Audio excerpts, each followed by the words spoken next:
क्या बात है, आज कोई भी मुझसे पंडिताई का कार्य करवाने के लिए मेरे पास नहीं आया। आज से पहले तो लोगों की भीड़ लगी रहती थी। शाम को वो परेशान सा घर पहुंचा। आज कितनी कमाई करी आपने? खाक कमाई? आज तो एक आदमी भी मेरे पास नहीं आया, फिर कमाई कहां से करता। अब कोई शुभ कार्य करवाने आपके पास आएगा भी नहीं। क्या बकवास कर रही हो? मैं बकवास नहीं कर रही, ठीक कह रही हूँ। कल रात किसी नगरवासी ने तुम्हें मदिरा पान करते हुए देख लिया है और उसके फल स्वरूप आज तुम्हारे पास एक व्यक्ति भी नहीं आया। ये तो बहुत बुरा हुआ। अब क्या होगा? होगा क्या, अब आपकी कमाई तो बंद ही समझो। जो धन है उससे ही गुजारा करना पड़ेगा। परंतु कभी ना कभी तो ये धन समाप्त हो जाएगा, तब हम क्या करेंगे? इस विषय में पहले ही आपको सोचना था।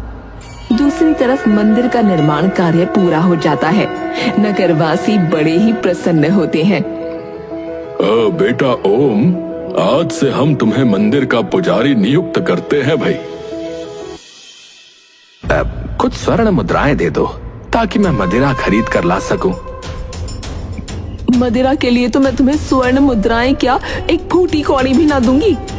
क्या कहा? मेरी बिल्ली मुझी को म्याऊं?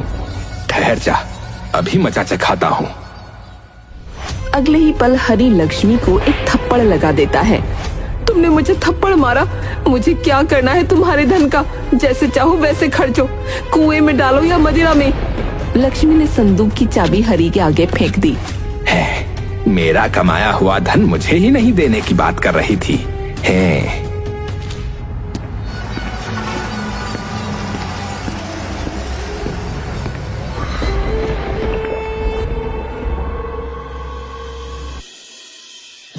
इसे संभाल कर रख दो, ये मंदिर में आने वाला आज का चढ़ावा है।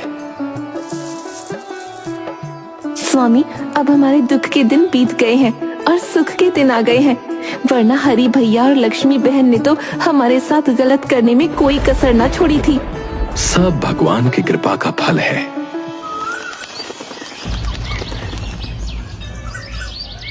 एक दिन मंदिर में एक पति पत्नी आए। हे प्रभु, तूने एक औलाद दी, वो भी जन्म से अंधी। भगवान बहुत आस लेकर आए हैं, इसकी आंखों में ज्योति भर दो।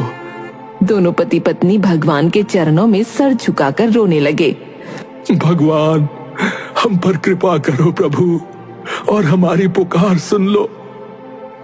भगवान, हम पर कृपा करो और हमारी पुकार सुन लो। तभी मूर्ति से एक दिव्य ज्योति निकलती है और उस बालक की आंखों पर जाती है। अगले ही पल मुझे सब कुछ दिख रहा है, मुझे सब कुछ दिख रहा है। अद्भुत अद्भुत चमत्कार है ये तो। भगवान ने पुकार सुन ली भाई। अब तो मंदिर में जो कोई भी सच्चे हृदय से इच्छा लेकर आता, तुरंत ही उसकी इच्छा पूर्ण हो जाती थी। दूर दूर तक इस बात की चर्चा होने लगी। मैं तो सारा दिन मंदिर में व्यस्त रहता हूँ। क्या तुम्हें बड़े भैया के बारे में कुछ हालचाल मालूम है? वो कैसे हैं? वो आजकल बड़ी मुसीबत में है। उनकी पंडिताई का कार्य बिल्कुल ठप हो गया है। ये तो अच्छा नहीं हुआ। सुना है घर में रखी जमा पूंजी से वो आजकल अपना खर्च निकाल रहे हैं। इस संकट की घड़ी में हमें भैया की सहायता करनी चाहिए। आप ठीक कह रहे हैं स्वामी। आज भैया के यहाँ चल, उनसे मिलकर आते हैं। दोनों घर से निकल पड़ते हैं। दूसरी तरफ लोग हरि को उठाकर उसके घर ले जा रहे होते हैं। तभी ओम और पार्वती वहाँ पहुँचते हैं। अरे क्या हुआ इन्हें? अरे होगा क्या भाई, मदिरा के नशे में चूर होकर सड़क पर पड़ा हुआ था और एक टांगे वाले ने इसे टक्कर मार दी। इसकी मृत्यु हो चुकी है, जीवित नहीं है अब ये व्यक्ति। ओम दुखी मन से अपने भाई केशव को घर ले जाता है। स्वामी, ये आपको क्या हो गया? दीदी रोइए नहीं, कुदरत को शायद ऐसा ही मंजूर था। भाभी हिम्मत से काम लीजिए। भैया चले गए हैं तो क्या, हम तो तुम्हारे साथ हैं। अंतिम संस्कार के पश्चात ओम लक्ष्मी से, भाभी आज से आप हमारे साथ हमारे घर पर रहेंगी। मैंने और तुम्हारे भाई ने तुम्हारे साथ घोर अन्याय किया था, मुझे क्षमा कर दो। भाभी, बीती बातों को भूल जाओ, भलाई इसी में है। ओम और पार्वती आदर सहित लक्ष्मी को अपने घर ले आते हैं।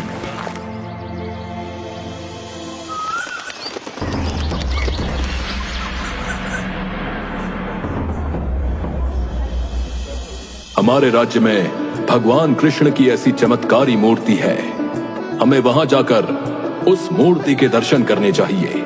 अवश्य महाराज, मैं इसका प्रबंध कर देता हूँ। दूसरे दिन राजा बलदेव दर्शन के लिए निकल पड़ते हैं। जैसे ही उनका रथ महल के मुख्य द्वार से बाहर निकलता है, अचानक रथ के पहिए रथ से अलग हो जाते हैं और महाराज को महल वापस लौटना पड़ता है। आज दर्शन ना किए तो ना सही, कल जाकर दर्शन अवश्य करेंगे। अगले दिन महाराज फिर से दर्शन के लिए महल से निकलते हैं, पर बाहर आते ही अरे, लगता है बहुत भयंकर आंधी तूफान आने वाला है। और शीघ्र ही चारों ओर काली घटाएं छा जाती हैं और तेज आंधी तूफान के साथ भारी वर्षा होने लगती है। उसी रात महाराज महारानी से न जाने क्यों बार बार मंदिर जाने में इस प्रकार की बाधा आ रही है। क्या इस बात में कोई रहस्य है? इस विषय में विचार करते करते उन्हें नींद आ जाती है और नींद में महाराज को दिखता है कि एक दिव्य पुरुष उनके समक्ष खड़ा है और उनसे कह रहा है, बलदेव, तुम जिस मूर्ति के दर्शन की इच्छा कर रहे हो, उसके दर्शन का अधिकार केवल आम जनता को है। तुम चाहकर भी उसके दर्शन नहीं कर पाओगे और जितना जल्द हो सके इस विचार को त्याग दो, अन्यथा संकट में पड़ जाओगे। तभी महाराज की नींद खुल जाती है। ये मैंने कैसा स्वप्न देखा? अगले दिन होते ही बलदेव अपने गुरु महर्षि मतंग के पास पहुंच जाता है। अचानक कैसे आना हुआ बलदेव? गुरुदेव, आज मैं आपसे एक स्वप्न के विषय में कुछ जानकारी प्राप्त करने आया हूँ। बलदेव स्वप्न के बारे में सब कुछ गुरुदेव को बताता है। गुरुदेव, मैं ये जानना चाहता हूँ कि मैं उस मूर्ति के दर्शन क्यों नहीं कर सकता। भगवान ने मेरे स्वप्न में आकर मुझे इस बात की चेतावनी क्यों दी है? महर्षि मतंग ध्यान से बलदेव की बात सुनते हैं और ध्यान में लिप्त हो जाते हैं। कुछ देर बाद जब उनका ध्यान खत्म होता है, बलदेव, जो मूर्ति खुदाई में मिली है उसे 500 वर्ष पूर्व तुमने स्वयं अपने हाथों से उस स्थान पर फेंका था। ये आप क्या कह रहे हैं गुरुदेव? हाँ बलदेव, सच्चाई यही है। आज से 500 वर्ष पूर्व मुंगेर राज्य के स्थान पर रत्नागिरी नाम का राज्य था। रत्नागिरी राज्य पर राजा चतुर्भुज का राज्य था। वो पक्का नास्तिक था। दुर्भाग्यवश जिस राजकुमारी रूपाली के साथ उसका विवाह हुआ, वो मीरा की भांति कृष्ण की दीवानी थी। विदाई के समय वो अपने साथ भगवान कृष्ण की प्रतिमा हाथ में लेकर आ रही थी। तब उसके पिता राजा शीतल सेन ने कहा, बेटी रूपाली, राजा चतुर्भुज भगवान के नाम से भी चिढ़ता है। तुम ससुराल पहुंचकर कृष्ण भगवान की पूजा कैसे कर पाओगी? पिताजी महाराज, आप चिंता न कीजिए, मैं इसका कोई न कोई उपाय खोज ही निकालूंगी। रत्नागिरी पहुंचने के कुछ दिनों के पश्चात रानी रूपाली ने रत्नागिरी के प्रधानमंत्री श्यामल को अपनी योजना का हिस्सेदार बना लिया। रानी रूपाली प्रधानमंत्री से, राज्य की सीमा के बाहर एक मंदिर बनाया जाए, मैं उस मंदिर में कृष्ण भगवान की मूर्ति की प्राण प्रतिष्ठा करवाऊंगी। जी महारानी जी। ध्यान रहे महाराज को इस बात की भनक भी न लगे। महारानी जी, मैं भला महाराज को यह बात क्यों बताऊंगा? बल्कि मुझे तो इस बात की प्रसन्नता है कि राज्य में किसी ने तो भगवान का नाम लेने की हिम्मत की है। कुछ ही दिनों में प्रधानमंत्री के आदेश पर राज्य की सीमा के बाहर एक मंदिर बनकर तैयार हो गया। रानी रूपाली राजा की नजरों से बचकर उस मंदिर में कृष्ण की प्रतिमा की प्रतिष्ठा करने आई। पुजारी जी, मैं आपको इस मंदिर की पूजा अर्चना के लिए नियुक्त करती हूँ। जी महारानी जी। अब रानी प्रत्येक रात्रि को राजा चतुर्भुज के गहरी नींद में सो जाने के बाद रथ पर बैठकर कृष्ण भगवान की पूजा हेतु सीमा पर स्थित मंदिर की ओर चल देती थी। मंदिर जाकर वो पूर्ण भक्ति भाव से कृष्ण भगवान की पूजा आराधना करती। एक दिन अर्धरात्रि के पश्चात अचानक राजा चतुर्भुज की आंख खुली तो उन्होंने रानी रूपाली को वहां न पाया और बहुत खोजने पर भी रानी उन्हें महल में नहीं मिली। तब अगली रात्रि वो रानी रूपाली का पीछा करते हुए सीमा पर स्थित मंदिर में जा पहुंचा। चतुर्भुज के क्रोध की तो कोई सीमा ही नहीं रही। रानी, तुम आज तक हमें धोखा देती रही हो। हमारे होते हुए तुम इस पत्थर की पूजा करती थी। महाराज, मैंने आपको कोई धोखा नहीं दिया है। हमारे राज्य में तुम्हें पूजा आराधना करने की हिम्मत कैसे हुई? हम तुम्हें तुम्हारी इस दुष्टता का दंड अवश्य देंगे। ये कहकर चतुर्भुज ने तलवार निकाली और उस पंडित को मार दिया। महाराज, ये आपने क्या अनर्थ कर दिया? मैं इस पत्थर की मूर्ति को अब यहाँ नहीं रहने दूंगा। महाराज रुक जाइए और अनर्थ न करें। चतुर्भुज ने मूर्ति को उसके स्थान से उठाया और धरती पर फेंक दिया, परंतु जरा सी पत्थर की मूर्ति पृथ्वी पर गिरने से एक विशाल गड्ढा हो गया। महाराज, आपने मेरे भगवान का इतना अपमान किया है, अब मैं जीवित नहीं रह सकती। ये कहते हुए वो उस गड्ढे में कूद गई। महारानी रूपाली, ये क्या किया आपने? ये क्या किया? तभी रत्नागिरी राज्य में मानो प्रलय सी आ गई हो। सारी सृष्टि उलट पुलट हो रही थी। पूरा राज्य पल भर में तहस नहस हो गया और चतुर्भुज मंदिर में ही दबकर मर गया। बलबीर, ओम को जिस स्थान पर कृष्ण की मूर्ति मिली, 500 वर्ष पूर्व उसी स्थान पर वो मंदिर था जिसे रानी रूपाली ने बनवाया था। रानी रूपाली की आत्मा ने 500 वर्षों तक भटकने के बाद अब ओम के रूप में जन्म लिया है और राजा चतुर्भुज ने तुम्हारे रूप में। आप ये क्या कह रहे हैं गुरुदेव? बलदेव, 500 वर्ष पूर्व तुमने उस मूर्ति का घोर अपमान किया था, इसलिए भगवान नहीं चाहते कि इस जन्म में तुम उस मूर्ति को देख सको।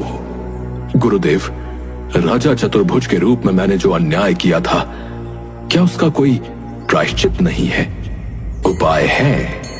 तुम किसी शिल्प से भगवान कृष्ण की वैसी ही मूर्ति बनवाकर अपने महल में स्थापित करवाओ। मैं ऐसा ही करूंगा गुरुदेव।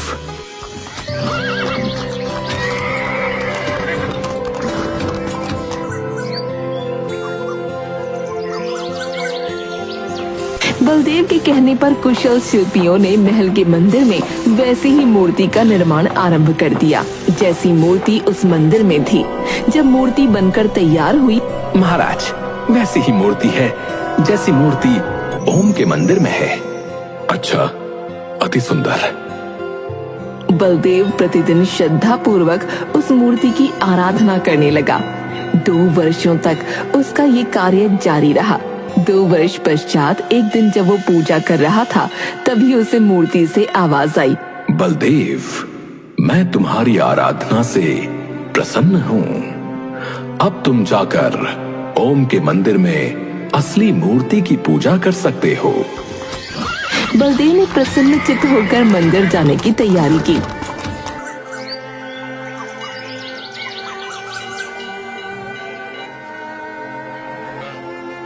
उसकी आंखों से अविरल अश्रु धारा बह रही थी। भगवान, आज आपने मुझ अधर्मी को क्षमा कर दिया। मुझे क्षमा कर दिया प्रभु। तत्पश्चात महाराज ओम से, ओम, भगवान ने मुझे तो क्षमा कर दिया, अब तुम भी मुझे क्षमा कर दो। मैं तुम्हारा भी अपराधी हूं। महाराज, ये आप क्या कह रहे हैं? ओम, मैं ठीक कह रहा हूं। आज मैं तुम्हें राज पंडित घोषित कर अपने अपराध का प्रायश्चित कर रहा हूं।